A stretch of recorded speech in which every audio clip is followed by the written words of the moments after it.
What's up, guys? It's another episode of the Burbs. You were waiting, you're excited, you felt like there was something missing in your life. And that's not Jordan. It's not. It's Eric. That's Eric D. I'm Dustin B. Eric has a shorter beard. It's redder, and he's got a hat on from Five Shores Brewing, and he's been there. And it's in Michigan. And I know that because he told me when I forgot to turn my mic on. That's a fact. And so this is the second go here of this episode. But it's okay. So we are just going to talk shop, but I do want to get you guys in on the loop. I want to bring you in on the loop of how this show is going to change. I know there's only a couple of hundred of you that care, but that's a lot of people to me. Like, it kind of blows my mind that anybody pays attention to what I'm doing in my basement. Yeah. Or not just me, but whomever. But historically, we've gone through distilleries. We've done the history of distilleries, where bourbons come from, how it's made, and then we do tell you how we think it tastes and the nose on it and stuff like that. But we're changing that now, so that is going to change as of the very next episode. The very next episode will be a little bit different, and the reason is because our group, the Burbs here in St. Charles, Missouri, has radically changed in its structure, composition. Yes, nice. Yeah. So basically, long story short, you guys, we had a club, and it was a pretty good club, and it got big-ish, and then we kind of got rid of our building, as you know. And when we got rid of the building, we didn't have a place to meet, and then not that many people were coming, and so we have decided, because we have a really great group. Like, there's a small group of us that really enjoys hanging out. A good core. Yeah, we enjoy hanging out. I'm gonna help him. He doesn't know what he's doing. It's okay, people. Don't worry about it. He's new here. Don't be mean to him. Don't be mean. Okay. So anyway, we have a core group that's really fun, and we really like hanging out, and we're gonna keep doing that. We're just gonna do it privately, backyards, cigars, doing our thing. But we didn't want the show to go anywhere, and I wanted the show to be more than about bourbon. I wanted it to be about the talks that we have when we're all hanging out drinking bourbon, because that's fun. I mean, some of the stuff is probably inappropriate for the internet, but not much. I mean, we're not a bunch of dirtbags. Some borderline material, but well, yeah, there's a few jokes after you have two bourbons that maybe we won't beep, or you cut it out, Yeah. But so it's good. The format is going to change, but I think it's going to change for the better, and I think people are going to really like it because it's going to be more than about bourbon. We're still going to talk about bourbon. We're still going to talk about the distilleries, where it came from, why we like it, why we think you should try something or not try something. But it's not going to be only about bourbon. So that was way too much information, but I feel like if you've been, kind of along for the ride. The other thing is, it's going to be still in seasons like we've done, but the show is going to be more, hopefully, fingers crossed, more, what am I trying to say? What's the word? Consistent. Okay. Yeah. Better consistency. Because that's something that we've done, where we've done good. We did 6-7 episodes, and then we had our second season, and blah, blah, blah, whatever. So here we are in St. Louis area, in the basement, having our last farewell sips in this sort of format. Now, one of the things you might notice is that a lot of this is going to go, the podcast proper is going to be audio only. So if you're not listening, if you've not subscribed, on Spotify, on Apple Podcasts, across the board, wherever podcasts are, if you're not subscribed, then you need to go do that, because you might miss it.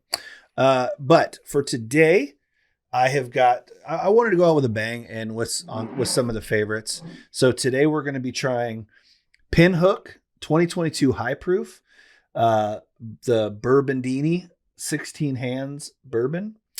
And we'll talk a little bit about the bottle and kind of where they come from there, because that's kind of what they're known for. And their style is a little bit different. This is an unfiltered bourbon, but their style is more wine-like, as opposed to they do releases like a season. Okay. Like wine people do. And then we're going to have a pour. Well, first we're going to have a pour of this, because this is the best thing I have on the table. The E.H. Taylor, Colonel E.H. Taylor small batch. And so we're going to pop this out, and we're going to pour this. And Eric D, or ED, the erectile dysfunctional. That's not right. That's not what it stands for. No, you're I'm right. sorry. It's Eric. It's Eric. Oh, it's already been opened. Oh yeah. Okay. I have another one upstairs that's not open. Okay. But yeah, I'm not popping anything tonight because this is the good stuff, but I can still. Oh, awful. Good pop. So go ahead. You go first. Pour your pour. And as you do that, I'm going to ask you a question. So you're a dad. Tell us briefly about your kids and about your wife. But their ages is kind of what I'm most interested in. Stuff like that. So I got 2 kids, a girl that is 9, Paige, and a son, Peter, who is 6. Paige and Peter. They both have P names. They do. Is that on purpose? It is not a thing. They're not on purpose. No, that's not a thing you guys do. Just kind of came to be that way. Because Eric doesn't start with a P. It does not. No. So we're 3rd grade in kindergarten, and I've been married for 15 years. So you guys started late or later. You didn't get right in. Not right away. No. Which is years. the perks of getting married at 25. Yeah, 24. that's what I did too. That's what we did. Yeah, that's exactly what we did. So, being a dad, you live in St. Louis, you work a job, you're a slave to the man. I am. And to the corporate man. Yeah, the corporate man. You go to work, you punch a clock. I'm not the artistic type, so. You probably don't punch a clock. You probably are on salary. Yeah. Yeah. You do have to enter a time card. You look like a salary guy. Yeah. I look at you and I go, that's a salary guy. Yeah. That guy has figured it out. For better, for worse. He's getting a salary. I got benefits though, which helps. I bet you do. So I mean, in your life, you're how old are you? 40. Okay, so you're 40. Mm-hmm. And how's that taste? That's good. Yeah. It's got some heat, but it's smooth. It's always good. That's good. Yeah. No ice needed. No extras needed. We're not going ice on this. You got to go neat on the good stuff. I should have asked you if it was okay to try it based upon the format. So. No, we're moving to a much more chill, less regulated by me, the control freak format. But that is good. So did you have another question? You were going to ask something and I interrupted you. This is my show. Okay. I'm the host of the show. Yeah, no. So you're 40 years old. And you got these kids. You're kind of in the middle of your, they're 9 in kindergarten, right? Yeah. Okay. Which kindergarten's not an age, I understand that, but in your, they're growing. They're starting to grow up. They're starting to kind of be a little bit more self-reliant. You're 40. Are you starting to think about your life and like, I don't know. I mean, you got a great wife. She's super nice. I don't know her that well. But if she's watching, it's very kind of you. She's nice and pretty. Like she's a great lady, as far as I know, right? She's always, every time I've been around her, I just think she's great. I think actually you married up. I don't, for sure. I don't think there's any question about that. Yeah. I think most of us did, let's be honest. Like just but unless we were like independently wealthy or had some huge fortune. I don't know any of those guys. Yeah. I don't know any of me those neither. Guys. So, are you starting to look at your life and go, okay, I'm having I wouldn't call it a midlife crisis or an existential crisis, but have you started to look at your life and gone, either yes, this is working out how I thought this was going to work out, or doggone, like I kind of thought this would be different. Yeah, I think turning 40 makes you kind of do a mental check or a review of where things have been, where they are, and where they're going. Right. Mm-hmm. I think it's only natural.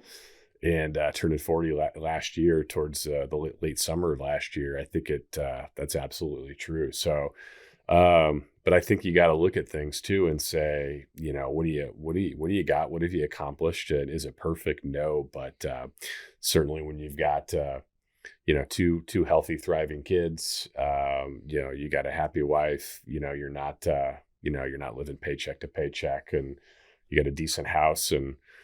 Things are going pretty well and a decent job. How can you complain that much? In the grand scheme, right? Well, there's always stuff to grind on every day, right? There's something about being comfortable. Yeah. Right. For sure. I totally agree with you. I mean, if you're watching this show and you're into bourbon, just even that in and of itself, bourbon's expensive. I mean, to have a hobby where you either collect or drink bourbon, a lot of people can't afford that. right? Like, let's just be honest. Like, a lot of people can't afford that. And for most of my life, I couldn't afford it. I didn't want to. I didn't know anything about it. I didn't know anything about bourbon. Yeah. But so yeah, being comfortable. But have you found that being comfortable also like can kind of make you apathetic, like can kind of give you those golden handcuffs where you're kind of just like, oh. Yeah, I mean, to an extent, right? And by the way, for those watching or listening, I don't have quite the collection that Mr. Dustin does, but I carry 25 to 30 bottles in my house, and I've got I don't have that many. A bit of a taste. Yeah, you do. I don't think I have that many. Well, I don't have as nice a bourbon as you do, but I don't open it either now. So yeah, I have a whole like philosophy on what gets opened. Yeah. This got opened on Christmas and New Year's. Oh, nice. And so when that's gone, it's just gone. Yeah. But yeah. But yeah, to get to your question about what, apathy or getting too comfortable? Yeah, no, like I mean there's a thing about like where you had dreams as a kid. Like I know a lot of people that had dreams, that had aspirations. They wanted to, be whatever they wanted to be, and then they find themselves comfortable financially or with their like whatever, and then they go, oh, my dreams kind of got pushed to the wayside because I'm comfortable. Yeah. And that happened to me at my corporate job when I was in corporate in Texas, and I was a CMO, and the money was killer and the bonuses were killer. And then you're just like, oh, well, yeah, that was never my goal to be a CMO, but I'm doing it. So, but then you kind of, what did you look at? Like what else is out there, or am I really happy? Well, yeah, I mean, when it's happy, and then like the stress level, like how much anxiety, like and it's not like any one person was putting that on me. I was putting a lot of it on myself. But how do I cope with this? And then is it worth it? Like I made more money than my mom like had ever made ever, probably 4 or 5 times over. And that was always a goal for me. I grew up without a dad. My mom didn't have a bank account, like all these things, and single mom, whole deal. And I just goal of stability. Yeah. And then I had kids. Yeah. So I wanted to be like, buying a house was like, my mom rented my whole life. Okay.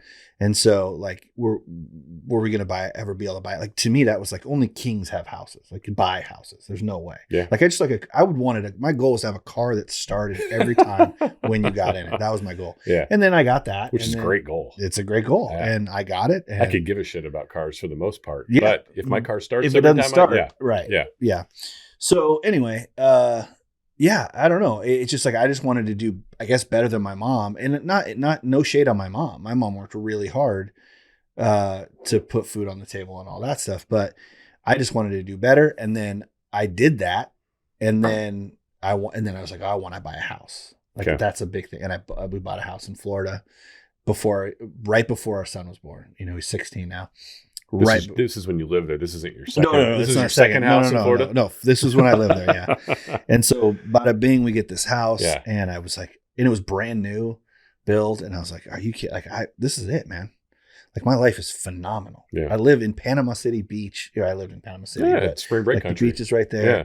But like surfing, I was a youth pastor at a surf church. Like I was like, this is great. Like my life is fantastic. And I owned a little small creative agency. I loved it. I was like, I'm living my best life. And I got comfortable, and then the offer was made to come, and then I saw these zeros. Sure. And I went, yo. And it honestly, a lot of it is, I just thought I was just some West Coast dirtbag who was never going to be able to make 6 figures, and up. And then that happened. Yeah. And someone saw me as that valuable. And that blew my mind. It's a good feeling. It blew my mind. Yeah. It's a strange feeling too. It's a good feeling. But then you start to kind of believe your own, like, yeah, this is how much I should make. Yeah. Because I do this work, and so anyway, I just like, I'm looking at you. I don't know. I know you pretty well, but I don't know you that well. Like we don't talk about like deep personal feelings a lot, but like, yeah, like you turned 40 and you have kids that are like, I've loved every age of my kids. Yeah. And I remember my kids being your kids' age, roughly, those two age, and I loved it. I look at photos all the time. I'm a photographer, so I'm always looking at pictures and stuff. But it's like, yeah, I love that time frame. But I also was like, is this it. Yeah. Not the kids, but like, okay, I've got the house, I've got the cars that start, I've got these 2 kids. The kids never made me feel, is this it? My wife has never made me feel, is this it? But like the circumstance, is this it? I think that's normal. I think so too. I think it's and that's why I'm asking you. Yeah. At 40, like, but what were your dreams? Did you play baseball? Like, you're a tall guy. I played hockey. You played hockey. Ice hockey. So was that a dream? No, because I was realistic enough to know my limitations in that doing that professionally. That's a really nice way to say you sucked. Yeah, it was a pipe dream. I played through college, though. You did? You played in college? I played in college at SLU. Who'd you play? You played at SLU? Yeah, on the club team. St. Louis University. So it's like a step down from NCAA. Like Nice. one step down. But like if you're like, it's like practice team? Like if somebody got hurt, they might move you up? They would. Well, there's no D1. There's no NCAA team there. So I just see. a club level team. Gotcha. But high level. Yeah. So that was never a thing. So yeah, when you kind of reflect back onto like, what did I want to be when I grow up? I was one of those people that was like, I don't really know. So I went to business school in college and got a business degree and then got into recruiting and have made that my career for the last 18 years. So wait, that's what you do now? Yeah. And I've never gotten a phone call.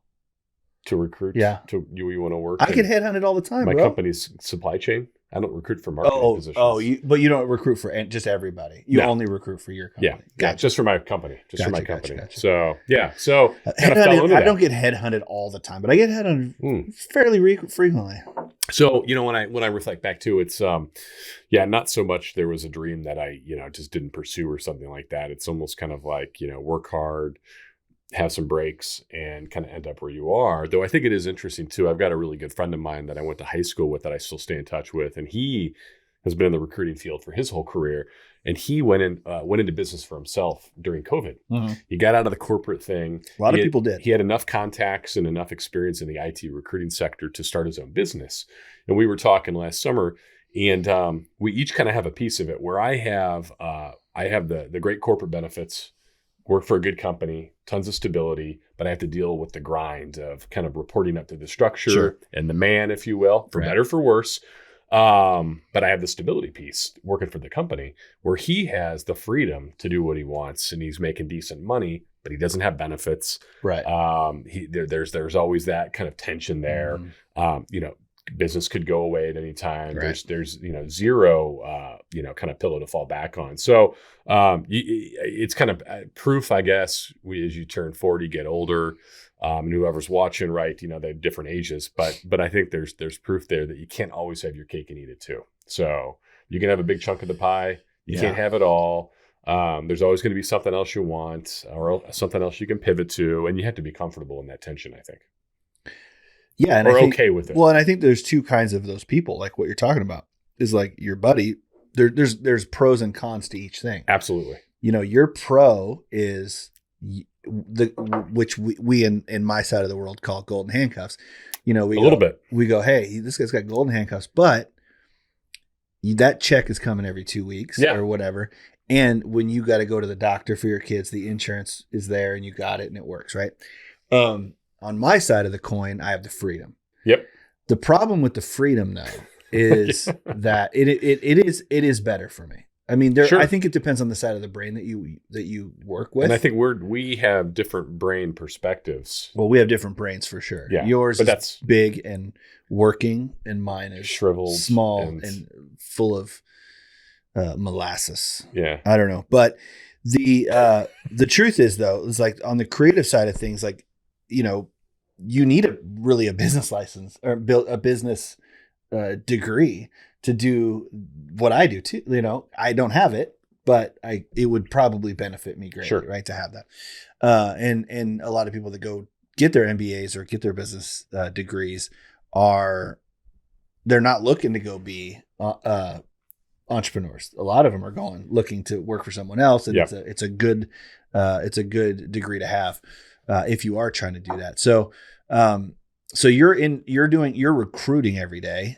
I mean, that's a full-time job, huh? There's enough. Yeah. I lead a team of people. Or co-lead a team of people. So I'm not doing the recruiting, but I'm doing all the management work that goes with that. So yeah, but close enough. I'm very close to it. Your company's so big that they need a whole team of people that are out recruiting all the time. And I'm assuming they're going to colleges, they're going to career fairs, they're headhunting, however they headhunt. However they do it. Yeah. Yeah. And all of the above. This is the maybe 6 to 25 criteria that we're looking for. Yeah. And in a personality that's going to stick with the company, all the things, right? Well, that's interesting. I didn't know that's what you did. By the way, I wanted to put a pin in your comment earlier about a surf church. I feel like there could be a whole podcast or discussion on what that entails, theologically or lifestyle wise. For sure. There's definitely lifestyle. I'm not sure how much theology was different. There was a lot more acceptance, I would say, early on. Sure. A lot more acceptance. So I don't want to go off on a tangent, but I heard surf church and I started thinking about the guys from the movie Point Break. Sure. And bank robbers and surfers, and maybe they go to church too. I don't know. Maybe they do. I don't know. I think that's probably an unfair light to paint surfers in, that they're all bank robbers. Bank robbers. Yeah. Well, that's how I look at it. It's a total judgment thing here. Yeah, you're kind of a dick. Just kidding. You're not. So I think that it's interesting as our children age and as they so what's interesting is we're doing this podcast today. I sold my daughter's bike today. Okay. Because my daughter has never, it's like her second or third bike. She's never learned how to ride a bike without training wheels. How old is she? She's 13. She just gave up. Yeah, and she blames me. It's my fault because I didn't run. I'm fat and I didn't run next to her as long as I should have. My 6-year-old still has training wheels, and but we'll see. Yeah, but I sold her bike today, and it's like because it's just in the way in the garage, and I want my car in the garage. Sure. And so that's a huge thing. I've actually sold 3 of our 4 bikes because we never ride them. The only one I haven't sold is Micah's, but you're in this age, in this span where there's these things that are happening in your kids' lives where they're having little like moments, like they won the certificate at school or they're playing sports and they won this or that. Tell me about it. Like what are some of your kids' accomplishments that you're like psyched about right now? Yeah. Well, they're both smart kids, so I don't have to worry about them from a school perspective, which is great. That's a lot of peace of mind in that because not everyone has it that easy. But we're into sports right now. Both kids are playing basketball. So again, third grader and a kindergartner, and their games are always like right around the same time on Saturday. So they're loving basketball. I never played basketball, so love to see them enjoying that, having fun, and competing. And then my son, who's 6, started doing some hockey this past fall. That you're proud. So and kind of like a learn to play thing. Yeah, but you're into that big time. Yeah, and he's getting back on the ice this Sunday after a little interlude or a little break. And it's early in the morning, but who cares? Like I'm probably gonna go out on the ice with them and help just navigate some things. Is he a good ice skater? He's okay. Yeah. So there's a wide swath of like some kids that are just absolutely atrocious. Some that are so far ahead of the curve, and he's in that meaty part in the middle. Yeah. And that's all. Dude, you need to be right I can now. Roller skate like a mug, dude. Roller skate. I cannot. I can ice skate. I can move. I can go forward. Yeah. And do my turns. Other than that, I'm a mess. But I can roller skate. Like you wouldn't look at me and go, like the guys who dance and stuff. And all that. I can do it all, man. I'm so good at it. But I cannot. It's a whole different beast. I can't. And it's like one of those things you have to learn when you're little. Or but I didn't ice skate. But I did rollerblade. Okay. When I was young, but it's not the same thing. No, not at all. No. Completely different. Yeah. So he's enjoying that, and it's fun to see him out there. And to put it all together in terms of ice skating, stick handling, shooting, and all the movement and motion that goes with it is, it's a beast. Yeah. So yeah. And once you know it, it's just second nature. Yeah. But it takes a while to get there. So lot to learn. Yeah. I played floor hockey. You run around. Yeah. In your tennis shoes. Yeah. But I was pretty good at it. Okay. I was pretty good at floor hockey. Audience. Yeah. I was pretty. I mean, I when I was growing up, I looked like you. I was skinny. I was thin and tall. Ooh. And here's the thing. Growing up when I was a teenager, late teens, best shape of my life. I'm like 6'3", but I could never get past like $175, no matter how much I ate or lifted or worked out. Mm-hmm. And now, I was 6'3", 22 years ago, and same height, but like 30 pounds less. Sure. God, if I could just be like 6'3", 210 pounds, that's my ticket. Yeah. Well, now I'm like 6'3", 205, 210, but I'm in no shape to barely even function, right? You're always where you don't want to be. And you're like, when I was growing up, my nickname was Skinny D. And It really was. Like all my friends, and I swam. I was on a swim team and dive team, and I was really skinny, and it was not cool. And now it's so cool and emo, like whatever the things are to be thin, you know. It was not cool. To be thin. Yeah, and now, and like, I don't know. Hey, you remember a few months ago when Donald Trump said that he was 6'3", 215 or something, right? And I'm like 315, I think. I'm like, I'm 6'3", like 208, 210. I'm like, and you're thin. I'm thin. I know 6'3", 215, and that's not it. Yeah, I'm 6'2", 40. Yeah, this is not a political podcast. No. But I know he's height and weight when I see. No, him. He's a lot more. He's more my size and bigger. Oh, much bigger. I would say. When you wear a suit jacket, you know, you can get away with a lot. Yeah. When you're tucking in your shirt. Yeah. You don't see him in t-shirts very often. No, you never see him in like a tank top, just rolling around, sun's out, guns out. God forbid. My goodness. So maybe down in Mar-a-Lago by himself. Yeah, if you're listening to this or you're watching this, there's a band called Idols. I think it's IDLES, like Idle Hands, and they have a song called "Never Fight a Man with a Perm." I think you should go look that up. It's like Danny McBride or no, it's about Trump. Oh, okay. Yeah, all right. It's pretty fantastic. You'll have to send that out or something. I will. Yeah, link I'll put a link in the description. The interwebs. Yeah, it's a great music video, but the words are where it's at. Anyway, so what hobbies do you have? That was my next question. You golf? Like, what's your thing? Oh God, no, I don't golf. Haven't golfed since I was young. Do play hockey in a men's league. But I'm glad you don't play in a women's league. No, they, this day and age, you probably get away with it. Hey, now. But we'll keep it equal out there. Yeah. Do they have co-ed? No, because they do soccer. They do in soccer. I've heard that. Not in hockey. Too much, like there's too much physical, like slams and stuff. It's not a check. They don't really do checking leagues at this age because people just get freaking killed. Yeah. I played men's league hockey for years and drinking bourbon, but both at home and in the presence of friends of greatness, other people in greatness. All right. And kid activities, work. That's life right there. I don't have any other like huge hobbies per se. Sure. So what's a normal evening look like for you? Like, do you watch stuff on Netflix or? God, I'm terrible at shows. You get the wrong guy in here if you want to talk about like. No, I was just wondering what you do at night. Like, do you read? Yeah. No, I am a reader, but I enjoy some shows. I enjoy some Netflix here and there. Normal night is my kids are getting older, so there's homework. There's getting them to bed. They go to bed later, so typically it's after 8:00 by the time I can sit down, and then usually by 9 or 9:30 I'm exhausted. That's just me. Some people are wired differently or stay up later.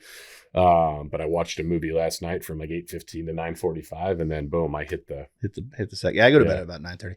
What is your? I'm sure everyone's at home's riveted at what time we go to bed. Absolutely. It's exciting stuff. I did stay up till 1 a.m. one night over the Christmas holiday break. So.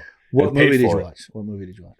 Oh, this random movie on Netflix recommended by my mom called The Feast of the Seven Fishes. Okay. Have you seen this? No. That's from like 5 years ago. It's about an Italian family in 1983 in like Pittsburgh or the Pittsburgh area in Pennsylvania. And it's about how they celebrate Christmas and like welcoming their grandson's girlfriend into the fray. It's kind of a romantic comedy. I'm not watching that. Yeah. But I'm glad you did. Did you watch it with your wife? She kind of picked up 20 minutes later. Okay. All right. You chose to watch that. I did. It's a Christmas movie. Yikes. And it's not even Christmas time. Well, 2 weeks ago. It's a long time ago. Yeah. I watched Equalizer 3 with Denzel Washington. Denzel. Okay. Is that what's called Equalizer? Yeah. I've never seen The Equalizer. There's a 1 and a 2? Yeah. Okay. They're so good. You don't like beat 'em up movies? Like sure. Like John Wick or whatever? I needed a chill night last night, and I was about this close to choosing the crime drama Heat on Netflix. Oh yeah. With Al Pacino, Robert De Niro, Val Kilmer, Tom Sizemore, and I could list off 10 other actors in that movie. Great movie. I was this close, but it's 3 hours long, and I just needed a 90 minutes of something that wasn't too intense. Smooth 90. You needed a smooth 90 that helped you with your romance in your own life? Yeah, because you're picking up on what they're putting down, and then you're using those moves too, right? Yeah. I get it. I get it. In some dream world. Well, I did Equalizer 3. Okay. And you got to. Was it romantic? No. Okay. It's not romantic. But it is. It does because he's old now, and he's still. He's like what is he 60? Whoops butts. I don't know, but he's old. He's still tough, and he's got to be older than 60. He's not that flabby. I mean, he's no, but in this movie, like from 2 to 3, I don't know what he's made in between, but from 2 to 3, he's gotten there's a little bit more of this hanging. His gobbler. So it's called gobbler. I mean, unless you're Sly Stallone, you're but even he doesn't age normal. No, but he doesn't look great either. No, he doesn't because he's almost 80. When he takes his shirt out, it's like an old man's body, but there's still muscle. He could still pummel me though. I don't know. I met Arnold Schwarzenegger, and he's about small. You said he's about 4 inches shorter than you think he's lying about his height. He's definitely lying. Yeah. Or the internet's lying. And he's shrinking because he's old. Yeah, I don't know. But I didn't meet him. I met him 15 years ago. Oh, okay. I mean, he wasn't that. When he's like 60, maybe. I don't know. He is. It's like 75 years old. He's old. 75 years old. Dirt. Okay, well, let's talk about this for a second. We'll come back to our conversation. This is Pinhook. Of old action stars. Yes, old action stars. This is Pinhook. It's 116 proof. So what Pinhook does that I think is particularly interesting is they are very interested in the bottle. They use pastel colors, and then they also use shapes. They use these shapes, as you'll notice here. Every year. What shape is that? I don't know, like 2 circles pushed together, like a couple of fat bellies, like pregnant ladies or belly up. I don't know. But what they do is they name all of their bourbons around horses. Mm-hmm. So they all have a different horse name. They also have different the shapes are different by the year. So you get that coloring. It's in a wine style bottle. But I have our friend John, our mutual friend John, told me, "Hey, you got to try Pinhook." I tried it. I think we were actually in Kentucky, in Bourbon County, or on Bourbon Row, and I found a bottle. I bought it, and I loved it. And so now it's really hard to come by up here. Okay. You can't get it up here. Yeah, I don't see it. I don't see it in the stores. So when I can get it, I do. I think I have 3 bottles, two unopened in this one, but I really like it. It's high. It's pretty high proof. We're not drinking that right now. We're still, if you remember, we're drinking the E.H. Taylor. And this is 100 proof. This is small batch. There's different, kinds that you can get, just like any other bourbon.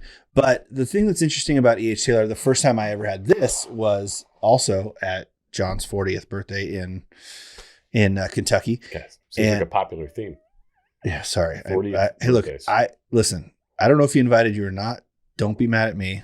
I don't know how all that went down. It's okay. Don't take it personal. Yeah, but what I know is I got invited and I went. Yep. And so all that to say is that his dad brought a bottle of E.H. Taylor, and I had no idea. Anytime something comes in a box or any kind of thing, you're kind of like, oh, that's fancier. Whether it is or not, I don't know. But, Scotch usually comes in a box or some sort of thing. So yeah, that's what I think of when I think of that outside box or whatever they call those. Yeah. And so he brought it out and we tried it and we were smoking cigars and I went, holy crap, this is really good. I didn't know that much about bourbon when we went on that trip. I mean, I knew some, but this not is your formative years. My awakening. Yeah. Yeah. How old is he now? John? Yeah. 42. So it wasn't that long ago. No. Yeah. No. So anyway, the Great Awakening. It was my great bourbon awakening. Yeah. And this is after the surf church. Well, yeah, but I still love Jesus. It's all good. You can love both of them. But the thing about that, like with me, was I again grew up without a dad.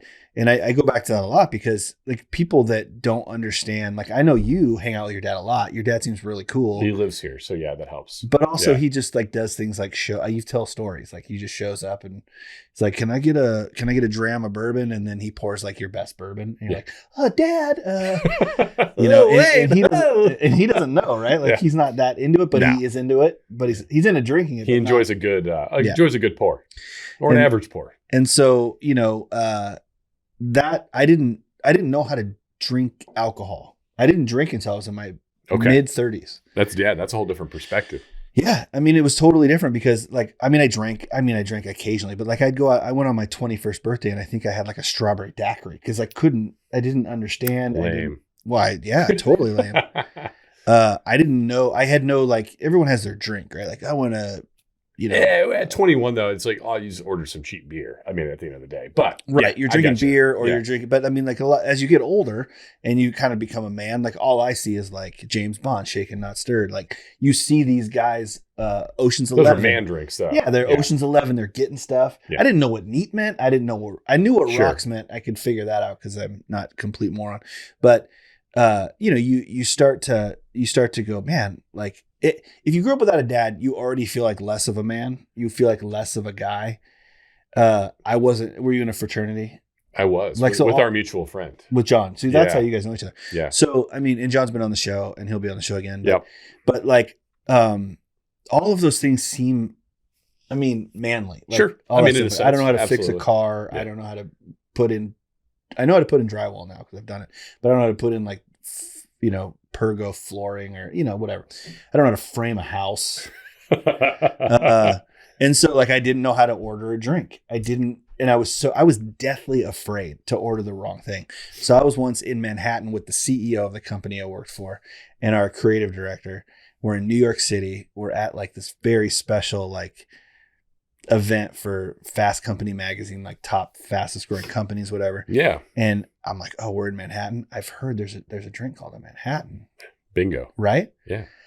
I tell the guys, like, I'm going to order a Manhattan. They both laugh at me. Right? And I go, oh, that must be the wrong drink, but I don't know any names of other drinks. Yeah. And I'm just determined I'm going to power this down no matter what. I want to know why they laugh, though. Well, then There's something lame about that drink. The waitress laughs at me. Okay. Now all three of them are laughing. I don't know why. Yeah. I don't know what I did wrong. I don't know if I called it the wrong name or whatever. So they get drinks like this, and I didn't know these were called rocks glasses at the time, but they get drinks like this, and they're drinking their drinks, and I get mine that looks like a martini glass. It's like, kind of, and I guess that's foo-foo-y, I guess, like more foo-foo-y. Yeah, I mean, serving a Manhattan in a glass like that, it's I forget what they call that glass, frankly, but a martini glass, right? It's a little more curved, I think, like the official Manhattan. No, but that's not what she served. I was in a martini glass. Oh, okay. They came in. And so I was like, okay, well, maybe this is why they were laughing at me, right? Yeah. Whatever.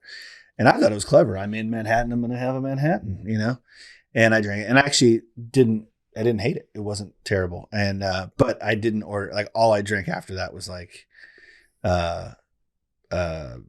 what's that orange drink? Blue Moon. Like, I was just like, okay, just like an orangey beer. Yeah. Yeah. Cause I know that, like, I can, that's palatable for me.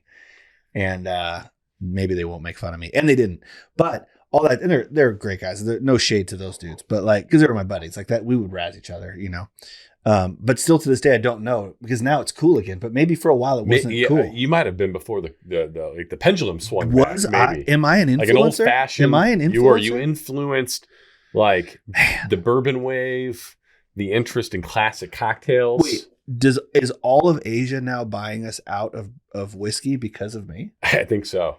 So if you can't find your bourbon, it's because of this idiot. It's my fault. Yeah. Ordering in Manhattan yeah. 15 I'm the only one. ago. I'm the only one who's ever done it, apparently. Yeah. Well, I was in Manhattan back in October, and my wife ordered an old fashioned, and I ordered a Manhattan at the hotel bar. Nice bar. These are $18 drinks because it's Manhattan. Right. But trust me, they were good. They use I think Michter's as their base, nice. Rye, at least in my Manhattan, and it was good. But that's not a Manhattan. Oh no, that is a Manhattan. That's a Manhattan. Yeah, her old fashioned is a Manhattan. Her old fashioned was something else. It was a bourbon. It's the same drink, right? The only difference is rye and bourbon. Rye and bourbon, and not the bitters, but the there's no sugar. Well, you don't put sugar into a Manhattan. Just vermouth. Okay. The vermouth's the difference. Okay. Yeah, and the rye. Yeah. Yeah. Okay, that makes sense. Yeah. Well, I was not just a cocktail also expert.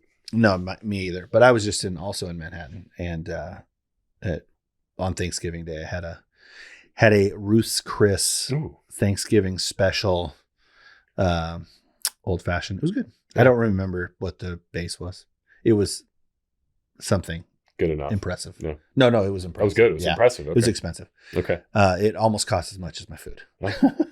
which I didn't realize, but when I ordered it. And then my son, like we all got, but they had the turkey, like Thanksgiving dinner. At Ruth's Chris? Yeah. Okay. And I've never had turkey like this turkey. It is, I never want turkey again unless it's like this. Because you've been spoiled now. Oh my gosh. And then my son's like, I can't get I don't want the turkey. I'm going to get the 12-ounce filet. I'm like, oh, you are? Well, you can have 8 of it. I'm having the other 4. Yeah, have it a little. Because there's an 8-ounce. Oh, okay. And you can Okay. get, you're not, you ain't paying for this, pal. So anyway, yeah, tell me what you think about the H. Taylor. Don't just tell me it's good, because we all know it's good. What do you taste anything, any flavors, or you got anything on the nose? It's smooth. It is, it's 100 proof, right? So Yeah, it's not 100 too proof. hot. I get real tobacco-y vibes, but I smoked a cigar today, so Okay. I don't know if that's... I don't get any tobacco vibes, but when I sip it too, when it goes down, I almost get the the flavor of, like, I don't know if it's a cherry or some other fruit, not overly fruity, but like there's like just a really good kind of a really good vibe on the back of that. And I have not looked at that, nor have I had any H. Taylor in a while.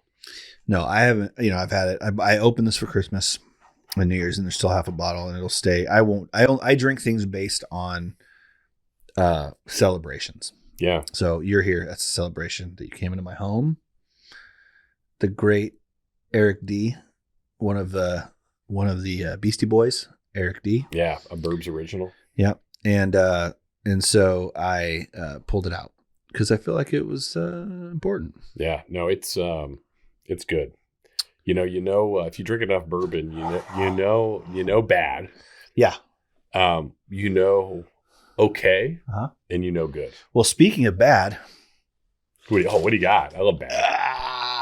What do you got? What I decided today to do was to go and get I wanted to get the cheapest bourbon on the bottom shelf. I love it. And I don't know that we've ever tried this in the Burbs. I know we've definitely never had it on the show because we would never. We never got to a bad bourbon night, which I was. There were some people that brought bad bourbon. We all did. In some way, shape, or form. Mm-hmm. Even a bad $45 bottle of Mm-hmm. bourbon, but bad bourbon in terms of like low shelf, low quality. Yeah. Well, this was $7.99. Ooh. Can But it's in a we glass guess? bottle. Can we guess? Yeah, you want to guess? Well, it's a glass bottle. Okay. And so know that it's not plastic, which blows my mind for $7.99. That's mind-boggling to me. So This is how I have it, people. He can't see it. when can I start guessing? I don't want to pour too much because I want you to have some of that Pinhook Old before Crow? the show's over. I want you to taste it first. Oh, okay. Do you know what Old Crow tastes like? Thin. Yeah, I don't know. I've never had Old Crow. I've had Old Crow, and No, this is not Old Crow. I bought a handle of Old Crow right when COVID happened, and I was briefly not let go of my job. What's the term they use? Furloughed. Furloughed, yeah. And I'm like, well, I ended up being furloughed for 6 weeks, but at the time I didn't know exactly how long it would be, so I was trying to be smart with my spending. Mm-hmm. So I just bought like the cheapest bourbon I could find and sipped on it, and actually, thin, almost tasteless, not impressive. But it still gets the job done. But not something you'd want to share with your friends. Something to drink on the side. Yeah, if the job is just to feel the feeling. Yeah. Which, Old Crow. Oh, If they're listening, if the people from Old Crow are listening, We're looking to for a get the job sponsorship. done, it won't be too horrible. Old Crow gets the job done. Sponsored by the Burbs. Yeah, it's like the Colt 45 of bourbons. I've never works had that every either. time. That was Billy D. 100% Williams. of the time it works. 60% of the time. Yeah. Sex Panther. So I already tried it. 10, It is. what do you think? It is very, very thin, like you said. Like it's flavorless almost. If it's that cheap, it's an 80 proofer.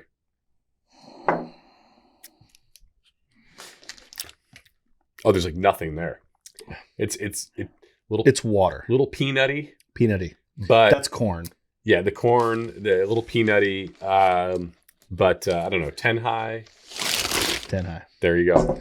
You got it right. It's 10 high sour mash, $7.99. But they were established in 1879, and they have an eagle. It says America's Native Spirit. I don't know if that's racist or not. A bonus points for being a glass bottle It's a glass bottle, and twist top, but it's a sour mash, which is interesting. Yeah, interesting for $7. And I said, there is it a liter? Yeah. Oh, a whole liter. That's a bonus points for being a liter. It's 750, isn't it? Let me see. 750. It looks like a liter. It is. Yeah. 1 liter. So and I mean, like, here's the thing, like, don't make cocktails with this. No. Definitely don't make old fashions with this. There'll be no flavor. Nope. But if you're 5 deep and you're want one more, for the road, don't do that. But I mean, for the bedtime, for at home, yeah, in go your ahead. basement, Also, or in your porch. Yeah. Also, when it's not. Let's bring it back to Jesus. He went to his very first miracle. Do you know what it was? Water into wine. That's right. Yeah. His mom came to him. He said, "Turn this into wine." He said, "Woman, it's not my time yet," but he did it because he loved his mama, right? And he turned it into the E.H. Taylor. Yeah, They've been drinking this. Yeah, 10 high. And he turned it into that. And they said, "Why did you bring all the good stuff out last?" And he said, "Don't worry about it. I'm God, so my wine is better than your wine." Yeah, I'm sure it was fantastic wine. So yeah. So I got to taste this again. Yeah. Man, I feel like I'm in high school again. I know you didn't drink till you were in your 30s. I hated it. I hated the taste. One time in high school, I went out and bought via someone else, for the record, bought a bottle of Kentucky Tavern bourbon. Okay. I never had it. Yeah, and I drank most of the bottle in one night and was not in great shape the next day. No, I mean, I still think that you're going to, you were right. It's 80 proof, but $8. Okay. So in perspective, or to put it into perspective, that, this is $8. Yeah. This is supposed to be $59.99, $56.99, something like that. But it never is because it's got to go. It's the secondary price. The secondary price is, I don't even know, at least like $159, $169. Is it that high now? I believe so. I believe unless so. you get lucky. Yeah. Well, I used points. Okay. So I'm on a, whatever, at the liquor store. I've got points, and then, so yeah, whatever. That's a great comparison though.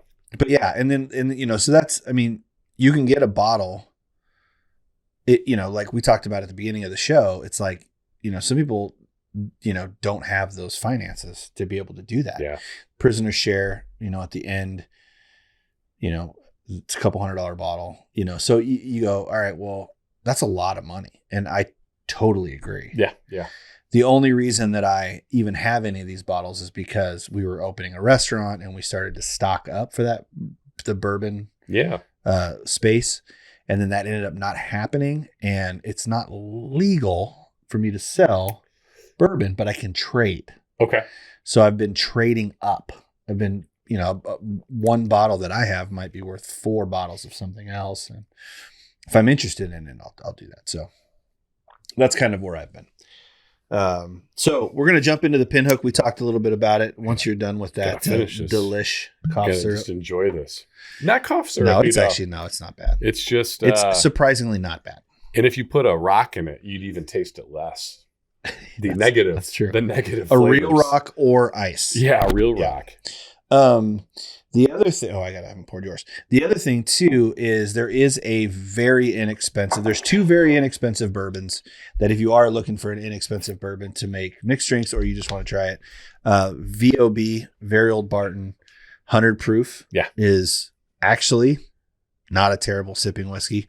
I only drink it on the rocks just because I do like it colder. It's got there's a little bit of a gritty consistency to it, a little bit. Here. That I don't love. So if on rocks and it melts a little. And then the other one is Evan Williams, 100 proof. And I think those are both like $19.99. Actually, VOB you can get as cheap as $13 if you find it at the right place. But I've seen it at Randall's here locally for $13, $14. Yeah. And a lot of times 80 proof will be that right off the bat. It'd be 13. Yeah. But you can usually get 100 proof if you're looking around. We have a store out here called Dirt Cheap. That's kind of like, it's weird. It's like a liquor store gas station. Yeah. Which anyway, and I've gotten it there for $13-$14. So yeah. Doesn't have to be fancy, folks. I actually drank Evan Williams 100 proof pretty regularly a few years ago until I got more into the nicer bourbons and kind of knowing the difference when I was kind of just a rookie in it. Sure. But, you know. Well, I don't even put Evan Williams at that VOB level. VOB is VOB. Sure. VOB is kind of the lowest level of bourbon that I would actually buy often to have on hand for old fashions and stuff like that. Sure. I will say that the other Evan Williams sort of competitor that is my way more daily drinker is Wild Turkey 101. Of course. Yeah. So Wild Turkey 101 and then Evan Williams 100. It's about the same price. It's about the same. They're about the same quality. And honestly, I do drink both of those on rocks because I like it cold. Yeah. There's no shame in that. No. I mean, but I drink it rocks like a lot of people drink rocks like one ice cube. I'm rocks like it's a Manhattan. Okay. Or I do the big square or the big round. A big one. Yeah. Yeah. I really like it cold, but I like cold beverages. So, well, I really don't. Actually, I love room temperature water. So that's weird. I'm not really sure what I like, but I definitely like High West. You'll see a lot of High West on here. I've got a bunch over there. It's been in my collection now. It's what I'm collecting, but I've always been that way. I've always collected kind of one thing. My kind of a one-track mind. Well, my most famous story is, I think it's OCD is what it is. Okay. But my it's not famous, but within my friendships and circles was baseball cards. And growing up, I collected baseball cards. I collected whatever was hot. Like I wanted, I got the Beckett book and I was trying to get the most expensive collection. And I had a really killer collection. Okay. I mean, I thought it was really killer. And then I fell in love with Ricky Henderson. Okay. And I started to trade all of my cards. So I would trade like a rookie King Griffey Jr. for like 50 common or 100 common Ricky Hendersons, right? The same card. So I would have these notebooks full of Ricky just Henderson. Overdosing on Ricky Henderson. Oh my gosh. I had 3-ring binders. Ricky only cares about Ricky. Well, the day came. Dustin only cares about Ricky. The day came where the A's were playing the Mariners in the Kingdom. Yeah. I went to the game. I don't know how I got to go, but I got to go, and I'm sitting out there and I yelled, "Hey, Ricky!" They were losing. Yeah. He heard you. What's up with the score? And he turns around. It was empty. He definitely heard me. Turns around, puts his glove up, flips me off. And it broke my heart, bro. And I gave Lon Herstead all of my, which is the neighbor kid. Lon. His name's Lon. L-O-N. Like Lonnie? Like Lonnie, yeah. Okay. Lon Herstead. I gave him all my Ricky Henderson cards the next day, and he was psyched, and I was heartbroken. So cheers to Ricky. Cheers. Hopefully he's in an old folks home. He's doing okay, I think. Probably. All-time base. He's not Darryl Strawberry. No. I think he had a drug problem. Mm-hmm. Darryl Strawberry had a drug problem. He lives here now, I think. I think so. I think he lives in. I think he got his drug problem, and it's in the rear view. Yeah, that's that cocaine. Yeah, it's not. But who in the '80s in sports wasn't on coke? Basketball players, baseball players, hockey players. Who in the '80s in general wasn't on coke? Everyone, all the sports people. I mean, I was 6, snorting lines off of crackheads. That's the nice thing about being a kid. You don't need coke. So I've heard. It's true. If anyone's keeping track out there. Yeah. Never done it. Yeah, that's okay. Well, let's not talk about this anymore. Change the topic. So we're almost at an hour. We're at 55 minutes, and I think I'm going to cut this into 2 eps. Okay, that's business industry speak for episodes. In case you didn't know, I got it. 10-4 on that, man. Yeah. What do you think about this? Oh, it's good. Yeah, it's good. It's different than the E.H. Taylor. It is. It's heftier. It's 116 proof. It is. It hits you a little bit harder. It burns a little bit more. But not terribly. No, it does. It is smooth still. For 116, it's smooth, and it's dangerous. It's dangerous smooth. You could do a whole episode here on bourbon branding. I'd love to get into bourbon branding and your thoughts as a marketing professional. So maybe, again, put a pin on that. Yeah. I got a couple topics for future podcasts. Bourbon branding, surf churches. Yeah. Well, we got it. There we go. There's 2 topics. 2 topics right there. Yeah. These guys do have a really interesting, if you download their app, Pinhook was what I'm talking about if you can't see it. If you download their app, there's QR codes on all their bottles. If you scan it, it does this 3D thing, and there's like interesting things that happen. It's like virtual reality with the horse and whatnot, which is pretty cool. But yeah, I like that you're coming up with topics because I need help with that. And about how not all surfers are bank robbers. Maybe we could I think we've already just covered that. Like, that's just how it is. Can we get Keanu Reeves or Patrick Swayze as a guest? If I could get Keanu Reeves or Patrick Swayze, I wouldn't have Eric D. and John Kalin on this show. Sorry, you wouldn't get Patrick Swayze. Let me check myself there. I don't Rest know. in peace. I am a Christian. I could do some voodoo. With Mr. Swayze? Yeah, you never know. Yeah. Rest in peace, though. That's R.I.P. That's R.I.P. Yeah. Rest in power. But Keanu Reeves is still young king, still doing his thing. No, Keanu Reeves is the man, dude. I love Keanu Reeves. He is apparently incredibly generous with his fans and just with people in general. But I did just hear that he's getting a divorce from his wife. I don't know who, but she's like 1,000 years old. Have you seen her? I have not. No. She's one of Hugh Jackman too. Maybe it's Hugh Jackman. That Hugh Jackman's getting divorced. Maybe that's what it is. I heard that a while back. But they're both. She's older. No, actually, Keanu Reeves isn't even married. I think he's been dating the same old lady for. So he's into older women. I mean, this. I don't know that he is. Oh, but Hugh Jackman was getting divorced. Yes, and like when you see Hugh Jackman and then you see his wife, no shade. Like, I'm sure she's a lovely woman. Yeah. But she's not Wolverine's wife, right? Yeah. In your mind, no. And then you see her and you go, well, maybe that's Wolverine's mom. Yeah. His like youngish mom. Probably not his wife. Yeah. And it's his wife. It's his wife. And can confirm. I will say right now, publicly on the microphone, good for you, man. Like, I respect that. Not the fact that maybe you like, I don't care what you like, that you would become famous, rich, insanely sought after, and then not just be like a lot of other dudes who just like, I need perfection in everything, and I'm going to kick you to the curb. Like Leo. Oh, that guy's such a douche. When they hit 25, he moves on to the next woman. Dude, he's so gross. Which is weird. He's a fantastic actor. Yeah, he is. But it is, it's he was never good looking. Like, even when he was young, he wasn't really. good No, he's kind of a funny looking guy. Average. He's average at best. At best. Just talented. He's not ripped. He's not like none of those things. No, not at all. There's a lot, like that dude that played He never Barbie. cared about What's that being guy's ripped. name?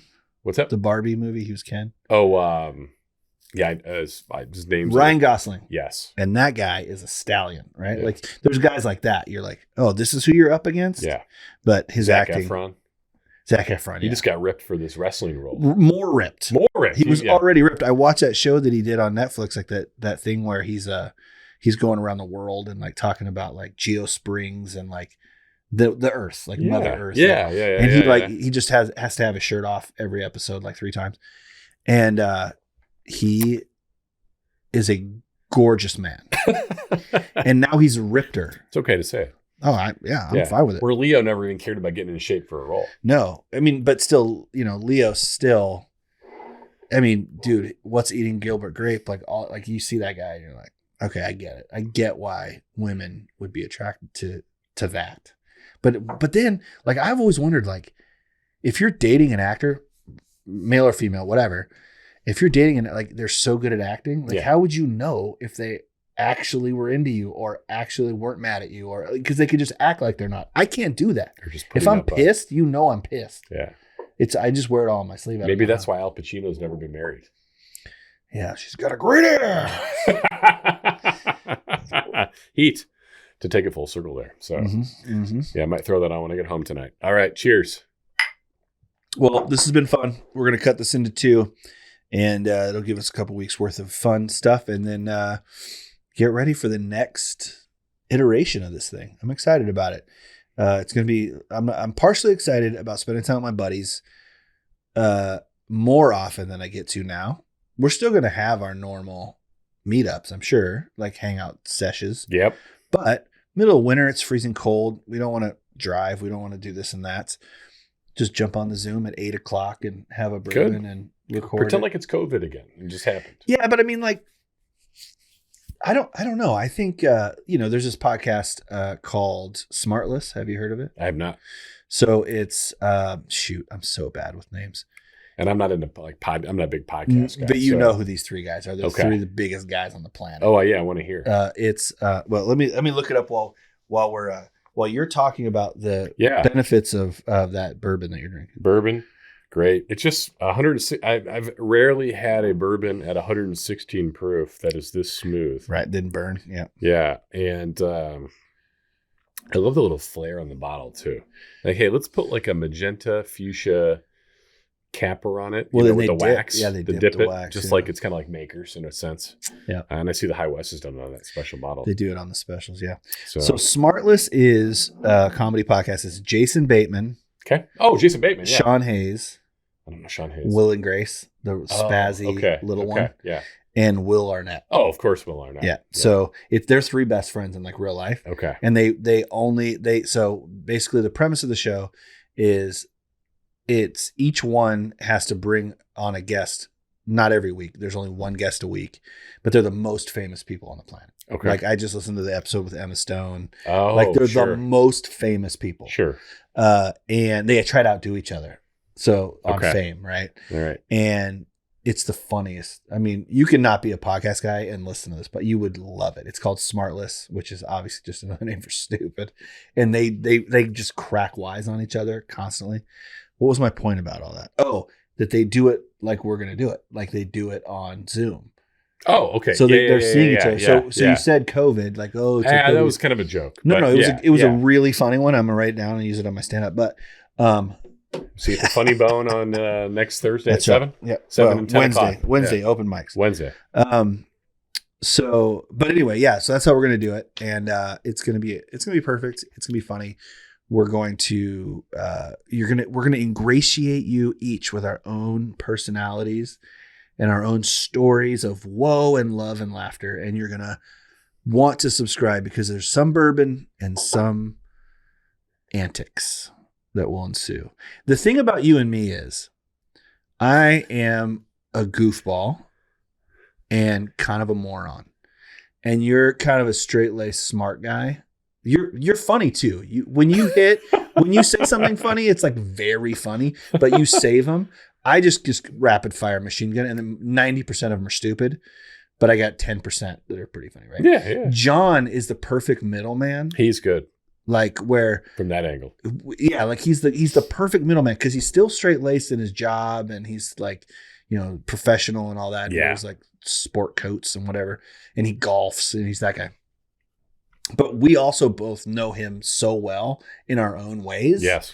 And so it's like he'll break your balls, he'll break my balls, and then because when he's around and we've had 2 bourbons, we're then allowed to break each other's like. And I think that's going to be a fun addition. I think it will be. And by the way, 2 bourbons, 10 high doesn't count as like drinking water. So 2 bourbons. But it's still 80 proof. Yeah. If you got pulled over with that in your car, you'd be in trouble. Yeah. If you were drinking that right out of the cup. Oh, well, yeah. Yeah. If you've lived a minute on this earth, you wouldn't do that. But that's just my disclaimer here. So be smart, kids. Be smart. Don't drink and drive. And until next time, we don't have a send-off tag. There's no send-off. No. I feel like I'm like Wayne's World doing our public access cable TV show from the basement. Yeah, this is worse. Yeah. And if you notice this terrible, I had a glorious beard 2 days ago, and I had a mishap with the razor. Oh no! So now I have a fat guy mustache. I like you get the flavor saver and the mustache though. I try to keep as much of it as I could keep. Yeah. With it because I damaged. I could have done a full like handlebar. But that would have been too far. I did that once and my wife got mad at me. Yeah, I did it once. Full beard. My wife got mad at me too. Yeah. She doesn't like this. I can tell you that. Well, neither does my daughter. 5 days from now, you'll be fine. Yeah. I don't know. I'm like a one, but I have normally such a much bigger beard. Yeah. That like, if like I'll have. I shaved my beard this week too. You did? It's number 2. Oh, okay. I trimmed it down to a number 2. Well, that's what I was doing, except for. It was getting clogged because there was so much hair in it. So I pulled off the guard. And then when I shoved it back down, actually I wasn't on 2, I was on 6. Okay. But it was clogging up on 6 so badly that when I shoved it back down, it went down to 1. And then I went, and I went, oh crap. Yeah. So. Well, beards are like appetites. They come back. I can tell you this. I wish that would have happened after this episode because it's only going to be audio after this. Oh. So. It's okay. Well. Lord have mercy. We'll see you later. Cheers. Until next time. Keep it burby. Cut.